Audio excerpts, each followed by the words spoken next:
It is a real pleasure to now be sitting with a good friend as well. Yeah. And after hearing about you before and how you've taken the responsibility upon yourself to move forward with the Ari Fuld Project together with the Fuld Family, Steve Leavitt. Welcome, Steve. Hi, thank you for having me. So, first of all, how has it been running the Ari Fuld Project? It has been extremely difficult. Rabina said right afterwards it would take a dozen people at a minimum to do what Ari was doing alone. And I can tell you, it will take a lot more people than just a dozen people to do what Ari was accomplishing. There are so many people that have helped that made this possible. I've done nothing. Everybody else has done everything. It's incredible. People have been volunteering their time, their abilities, whatever they have in order to make Ari's dream continue and make Ari's memory continue, make Ari's actions continue. Can you take a step back with us and remind everybody how you guys met? Where did this all start? Where did this friendship begin? It started in Rabina's Yeshiva Kotel, which is now Netziv Aryeh. And we became, it was 1991, I was Shana Bet. We became friends when we both decided we're going to the Army. And I also had a computer in my room, which kind of helped because he was playing video games there when he was in the base medrash, but we don't talk about that in public. And we started becoming friends, and Ari was always into activism besides learning. And he would say, okay, there's something going on, there's a protest, let's go. And we'd go. When we went into the Army, I personally had I personally had a little bit of a tough time in the very, very beginning there. And the first day we're in Bakum in the induction center, and the injections, the paperwork, the bags, everything, and I'm lost. And then I lost my bag on top of it. And I am, oh my God. Yeah, I'm freaking out because they told us if we lose anything, we're in trouble. And Ari, being Ari, sees like I've got a problem. He goes, Steve, how can I help you? And it's like, because that's what he was. He was always there to help somebody. And I told him what happened. He comes back a minute later, and he brings with him Jason, with Yehoshua. The first time they met, we all met at the induction center. And Yehoshua asked me, okay, what's wrong? I told him. He says, I'm going to talk to one of the soldiers there. We'll see if I can get you a new bag. He comes back a minute later with the new bag, everything in it. I was like, oh, thank God, this is great. It was years later that I realized he simply gave me his own bag. Wow. And then went around collecting all the material all again from scratch. Wow.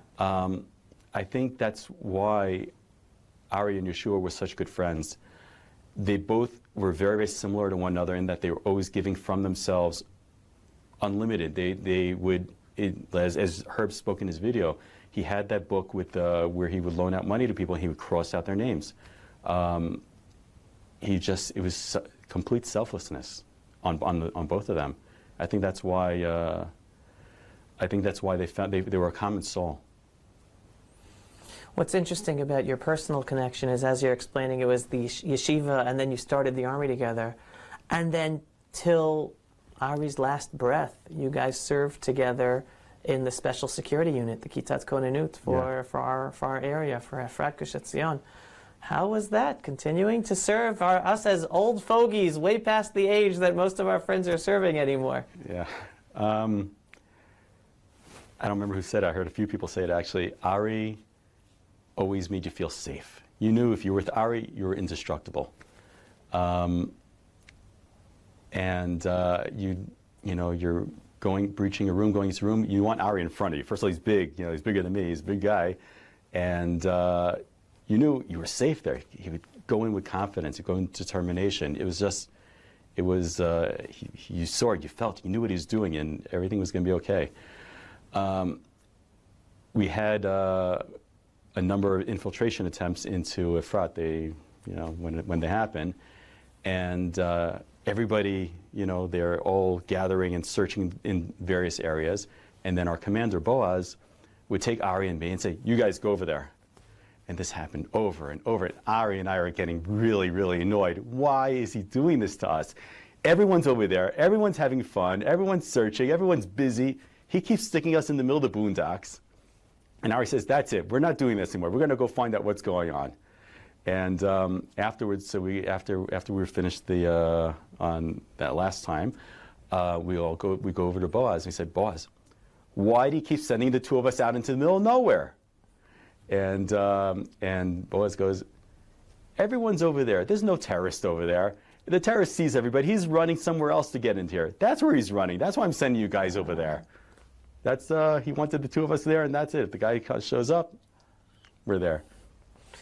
And what about the fact that I know this was the Kitzat Konanut, the special local unit, but in terms of reserve duty, Miluim, Ari could have stopped years ago, and he continued. Ari had no fear, but there was one thing that scared him, that he couldn't serve anymore.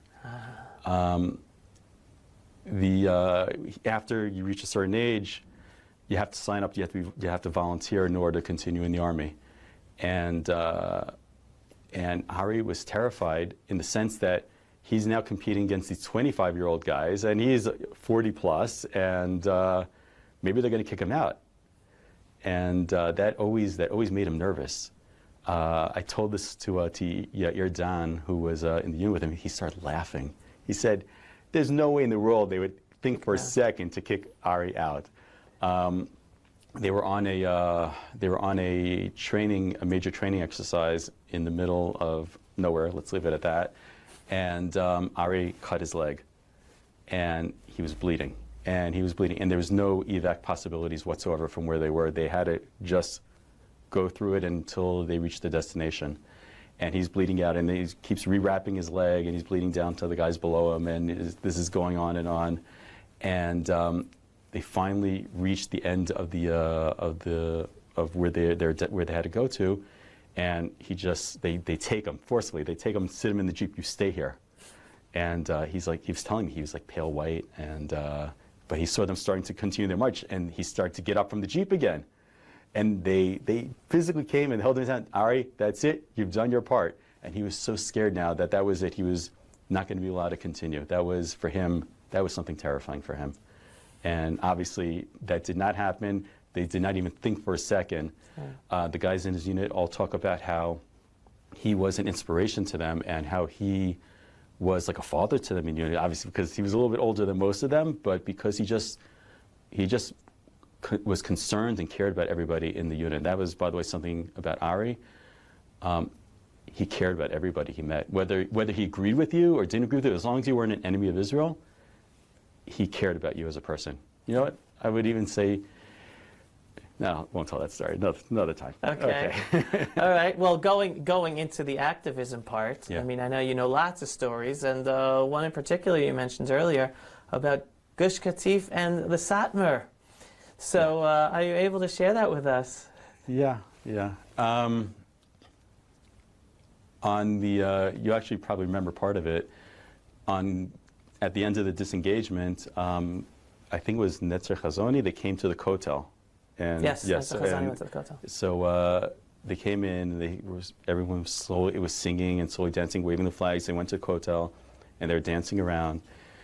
And it was very, very moving. And Ari notices a couple of guys that weren't sad, let's put it that way. They weren't taking it seriously. And he said, we're going over, we're going to talk to them. We're going to straighten them out. And he goes over, and he starts talking to them, and he starts explaining to them what just happened, and he starts explaining to them history and the historical significance of what happened and what happened to Jews in the past. And at a certain point, they got it. They understood from the Jewish perspective how this is something that affects them personally, even though they didn't necessarily feel that at first. Then the conversation started turning to Zionism and the Jewish state and everything like that. And Ari's pulling out his sources, and they're pulling out their sources, and they can't quite communicate there. There was a different language. They're using the same language, but they didn't understand one another. And this conversation is going on. At 2 a.m, I said, enough for me. That's I've had enough. And Ari continued till the morning with them, and they exchanged addresses. A couple weeks later, Ari calls me up. Steve, you're not going to believe this. They just sent me books. they send him the books from their Rebbe. Yep. This pile, you must have seen that. Yeah. And and a letter, and a personal letter, and if it was sent to me, I'd be putting on the bookshelf. Ari opened them up. He read every single book inside and out. He then went and asked Shilas. He then did research trying to understand it, so that he would be prepared for questions coming from basically from the Satmar community about Israel and about Israel and the land of Israel and the state of Israel. What's interesting is that what happened next.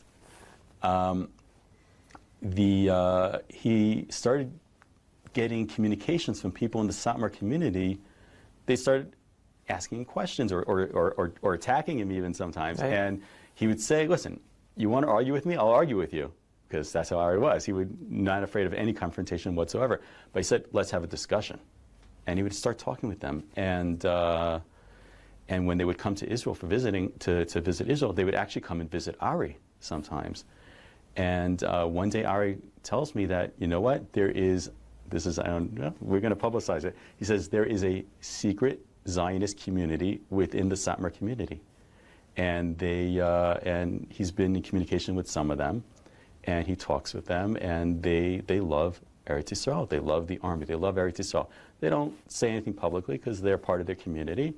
But I'd like to think that Ari played a role in opening them up like that, in examining their worldviews and for sure, and so on. For sure. And I guess that's a great segue to hear from you. Just why is this project so important to you? Why is the Ari Fuld Project so important that you're so involved? Ari, every Thursday night, Ari would call me up. Steve, we're going to yeshiva. I was like, I'm not going to yeshiva. I'm too tired. And he never gave up. He never gave up. Come on, we're going to go to yeshiva.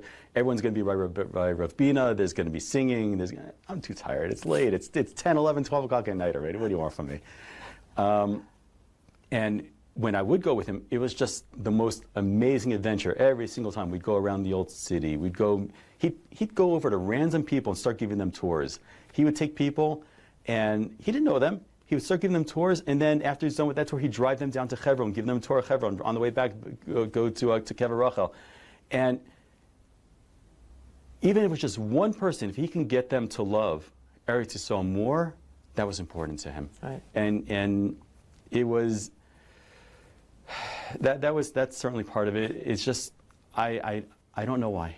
It's just he was doing such important stuff, and there was other projects we were trying to do together, and we were doing together, and there's no way we can let this end. It's something that has to continue, even if it takes 100 people to do what Ari was doing. We're going to we have to try. It's his work was too important. Every Friday he had his Grul and Torah. Miriam made him change that at some point to, I think it was Torah Online. He had the activism, and he would just go over. He saw the what's the name of the people in Hebron, the inspectors in Hebron. Oh, the tip, the ones that got kicked out finally. Right. And he'd just go over them, confront them, and just get them confused in their own statements. He was just fighting for truth, and there was nobody better at it, and we can't let that end. It's as simple as that. Well, Steve, thank you so much for everything you've done, everything you continue to do, and especially running forward with the Ari Fuld Project. And again, this truck is one of the first of many projects to keep his memory alive. I just want to add one thing. The outpouring from different people in different communities to make this happen. The Young Israel of Hillcrest stepped up big time, the community in Stamford, Connecticut, the congregation Rinat Yisrael and the Toker family, the Schwartz family. There's Phil and Faggy Schwartz are helping us organize or pay for the ceremony. A lot of people are making this possible. Their generosity, their love for what Ari was doing, their love for Ari, and it's incredible. It's incredible. Thank you, Steve. And I guess that is the perfect time to let all of you know you too can take part in this. Give a donation. Click share this program, share the link so that we can get this truck finished, and Ari and Yehoshua's face will be driving around all the army bases and helping the soldiers, and then little by little there'll be more and more inspiring Ari Fuld projects. So please, if you have not donated yet, donate now and share the link so everyone else can donate. Now we're going to be up with Josh Haston, another friend and activist for Israel who also was close with Ari. After this video, Josh will be here.